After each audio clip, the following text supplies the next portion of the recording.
દરેક નીતિની સામે કાયદાની રીતે ઊભો રહેતો SSK ન્યૂઝ ચેનલ। સુરત શહેરના એક પોલીસ સ્ટેશનમાં બળાત્કાર અને રૂપિયા પડાવી લઈ વિશ્વાસઘાતનો ભોગ બનેલ પીડિતા ફરિયાદ નોંધાવવા માટે તરસી રહી છે, ત્યારે દિવસો ઘણા વીતી ગયા બાદ બીજા પોલીસ સ્ટેશને અરજી ટ્રાન્સફર આપી દઈ આ પીડિતાને બીજા પોલીસ સ્ટેશને મોકલાઈ રહી છે। હવે પીડિતા પોલીસ તંત્ર પાસે ન્યાયની આશા રાખી બેઠી છે। સુરતમાં લગ્નની લાલચ આપી પરિણીત માલેતુજાર ફેમિલીના દીકરાએ આ બિઝનેસ ફિલ્ડમાં મોટું નામ ધરાવતી યુવતીને યુવકે ગર્ભવતી પણ બનાવી હતી। ગુજરાતના આસપાસના રાજ્યના અલગ અલગ સ્થળોએ સાથે ફરવા જઈ યુવતીના રૂપિયે મોજ કરી, કારણ કે યુવતીને આ યુવકમાં પ્રેમ દેખાતો હતો। આ યુવક પોતે માલેતુજાર હોવા છતાં યુવતીના રૂપિયા મોજ શોખ કરે છે। યુવતી આ યુવકમાં પોતાનો પ્રેમ જોઈને લાખો રૂપિયા રોકડા અને લાખોની કિંમતના ઘરેણાં આપે છે। બધું બરાબર ચાલે છે, અચાનક યુવતીને કેન્સર આવે છે, જેની સારવાર માટે રૂપિયા પરત માંગે છે, પણ અહીંયા યુવકની દાનત બગડે છે અને આ યુવતી સાથે સંબંધ તોડી નાખ્યો છે અને યુવતીને રૂપિયા અને પ્રેમ બંને ગુમાવવાનો અને પોતાનો શારીરિક ઉપયોગ થયો હોવાનું અનુભવાય છે। યુવક વિરુદ્ધ પોલીસ ફરિયાદ નોંધાવવામાં સુરતના 2 પોલીસ સ્ટેશને કોઈ રસ નથી। ફરિયાદ નોંધાવવામાં રસ ન હોવાનું કારણ આ યુવક પોતે યુવતીને મેસેજ કે ફોન કરીને મોકલી રહ્યો છે કે યુવતીની ફરિયાદ કોઈ નહીં સાંભળે। આ યુવકે પોલીસ સ્ટેશનમાં સેટિંગ કરી દીધું છે। યુવકને પોલીસ સ્ટેશનમાં અરજી થયાની જાણ થતાં આ યુવક અને તેના મિત્રો જાણે પોલીસ ખરીદાઈ ગઈ હોય તેવી રીતે શેખી મારતા ફોન અને મેસેજ આ યુવતીને કરી રહ્યા છે કે પોલીસનું સેટઅપ અમે કરી દીધું છે અને આ સેટઅપ થયું હોય તેવો અનુભવ પણ આ યુવતીને પોલીસ સ્ટેશનમાં થઈ રહ્યો હતો। આખરે કંટાળીને આ યુવતીએ ન્યૂઝ ચેનલનો સંપર્ક કરીને પોતાની આપવીતી જણાવી, ત્યારે હકીકત તપાસતા ઘણા ચોંકાવનારા ખુલાસાઓ થયા। હકીકતમાં પુરાવા મળે તો દુષ્કર્મની ફરિયાદો 24 થી 48 કલાકમાં નોંધાઈ જતી હોય છે, ત્યારે પુરાવો હોવા છતાં પોલીસ શા માટે ફરિયાદ નથી નોંધી રહી, ત્યાં યુવતીના મનમાં મૂંઝવણ થઈ રહી છે। યુવતીના લાખો રૂપિયાના ઘરેણાં ગીરવે મૂકી રૂપિયા ઉડાવી જનારા આ યુવક અને તેના મિત્રો રૂપિયા પાછા ના આપવા પડે તેના માટે આ યુવતીની ઇજ્જત ઉછાળવા સોશિયલ મીડિયામાં બેફામ પોસ્ટ પણ મૂકી રહ્યા છે। યુવતીએ કરેલી અરજી મુજબ લાખો રૂપિયા અને લાખોના ઘરેણાં વેચી દઈ અથવા ગીરવે મૂકી દઈ આ યુવકે દુષ્કર્મ અને આયોજિત છેતરપિંડી થઈ છે। યુવકને પકડવામાં કે યુવક અને તેના મિત્રો વિરુદ્ધ પોલીસ ફરિયાદ નોંધાવવામાં સુરતના 2 પોલીસ સ્ટેશને કોઈ રસ નથી। યુવતીએ તમામ પુરાવા પોલીસ સ્ટેશને આપ્યા હોવા છતાં પોલીસે આ બળાત્કારી અને પૈસા પડાવીને યુવતીને તર છોડી દેનાર યુવકને બોલાવવાની તસદી નથી દીધી। યુવતી છેલ્લા 6 મહિનાથી આ યુવકના સંપર્કમાં આવી હતી। યુવતી પોતે મોટો બિઝનેસ ચલાવે છે, જેની લાખો રૂપિયાની આવક પણ છે। આ યુવતીને ખરીદવાની કોશિશ પણ કરાઈ હતી, પરંતુ આ યુવતીને ન્યાય પર ભરોસો છે, પરંતુ આ ન્યાય તેને ક્યારે મળશે તેની ખબર નથી। ત્યારે હવે જોવું રહ્યું કે ન્યાય ઝંખતી આ યુવતીને કયા બાહોશ અધિકારી પ્રામાણિકતાથી ન્યાય અપાવે છે। હું સુરતમાં રહી બિઝનેસ કરી મારું ગુજરાન ચલાવું છું। હું છેલ્લા 15 વર્ષથી સુરેશ બુઆ નામના વ્યક્તિને ઓળખું છું અને અમારા ફેમિલી રિલેશન છે। હું એને મોટા ભાઈ સમાન માનતી હતી। સુરેશ બુઆએ મને પરેશ માણિયા નામના વ્યક્તિ સાથે મુલાકાત કરાવી અને એણે એવું કીધું કે આ શેર બજારમાં બહુ મોટો ધંધો કરે છે અને કરોડો રૂપિયા કમાય છે, એને તમારી સોસાયટીમાં તમારા વિસ્તારમાં પ્રોપર્ટી લેવામાં ઇન્ટરેસ્ટ છે। આવા પ્રોપર્ટીના બાને અવારનવાર મને મળતા ગયો અને અમારા વચ્ચે એવી રીતના મિત્રતા વધતી ગઈ।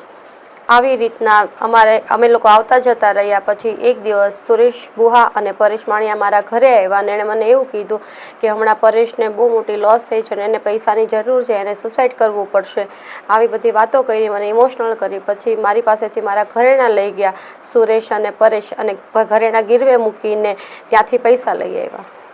પછી હું અને પરેશ માણિયા મેરિયટ હોટલ ગયા લંચ માટે। તો ત્યાં પરેશે મને એવું કીધું કે તું મને બહુ ગમે છે, તું એકલી છે, 35 વર્ષની થઈ ગઈ છે, એકલા ગુજરાન નહીં નીકળે, તારે એક પુરુષ સાથીની જરૂર છે।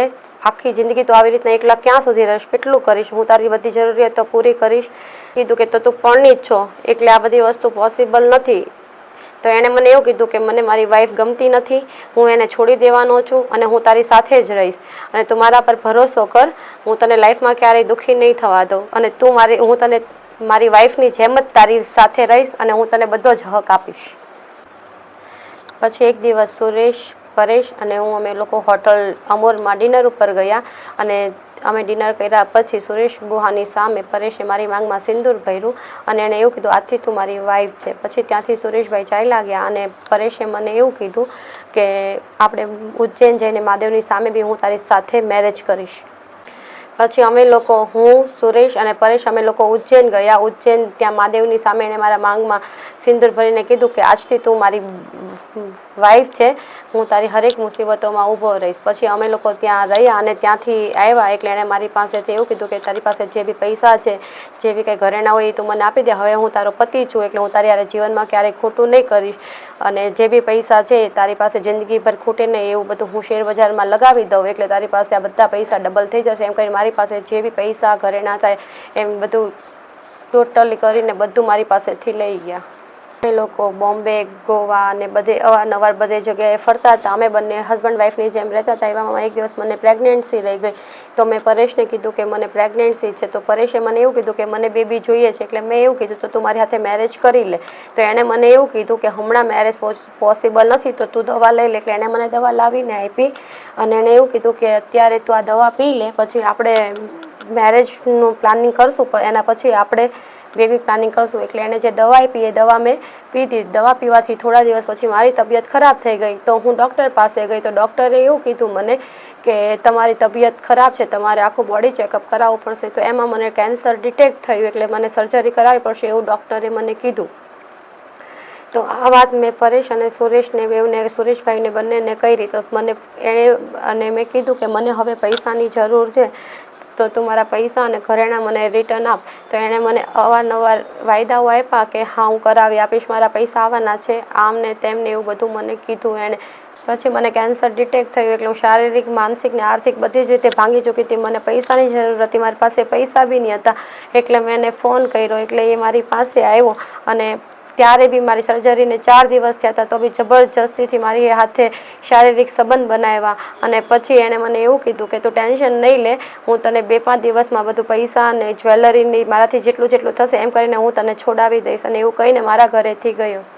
પછી હું એને થોડા દિવસે ફોન કરતી પરેશને કે મને પૈસા કરાવી દે. સુરેશભાઈને ફોન કરતી કે તમે પરેશને કહો પૈસા કરાવી દે.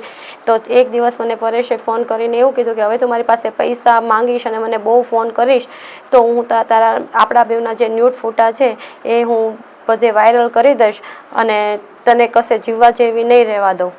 પછી એણે મને એવી વાતો કરી એટલે મેં એને એવું કીધું કે તું આવું બધું કરીશ તો હું પોલીસ પાસે જઈશ અને હું તારી કમ્પ્લેન આપીશ. તો એણે મને એવું કીધું કે પોલીસ મારું કંઈ ઉખાડી નહીં લે, પોલીસ મારા ખીચામાં છે, તારથી જે થાય એ કરી લે. પછી હું પોલીસ સ્ટેશન ગઈ, ઉત્તરાયણ પોલીસ ચોકી, અને ત્યાં મેં મારી અરજી આપી અને કીધું કે મારી હાથે આવું થયું છે. એટલામાં અશોક ભુંગળિયા નામના વ્યક્તિએ ફેસબુક ઉપર મારા બધા ચેટ ને એવું બધું શેર કરવા લાગ્યા. આ વાત મેં પોલીસ સ્ટેશનમાં કીધું તો એણે મને એવું કીધું કે હું તમારી ફરિયાદ લઈ લઉં છું પણ આ તમારે અરજી બીજી પોલીસ સ્ટેશનમાં ટ્રાન્સફર કરવી પડશે કેમ કે આ તમારો વિસ્તાર નથી લાગતો. એટલે એણે ઉમરા પોલીસ સ્ટેશનમાં ટ્રાન્સફર કરી. પછી હું ઉમરા પોલીસ સ્ટેશન ગઈ તો ઉમરા પોલીસ સ્ટેશને એવું કીધું કે તમારે અહીં આ વિસ્તાર નહીં લાગે એટલે તમારે ઘોડદોડ પોલીસ ચોકી તમારી અરજી ત્યાં જ હશે. એટલે હું ઘોડદોડ રોડ પોલીસ ચોકી ગઈ તો ત્યાં સરે એવું કીધું મને કે તમારી મેટર બહુ મોટી છે એટલે મારે ઉપરથી પરમિશન લેવી પડશે. હું કેન્સર પીડિત છું, મારા પૈસા ગયા, મારું શારીરિક શોષણ થયું કે જેથી હું ગુજરાત પોલીસ, સુરત પોલીસ અને હર્ષભાઈ સંઘવીને મારી વિનંતી છે કે આવા ગુનેગારોને કડકમાં કડક સજા અપાવે અને મને ન્યાય અપાવે. દરેક નીતિની સામે કાયદાની રીતે ઊભો રહેતો SSK ન્યૂઝ ચેનલ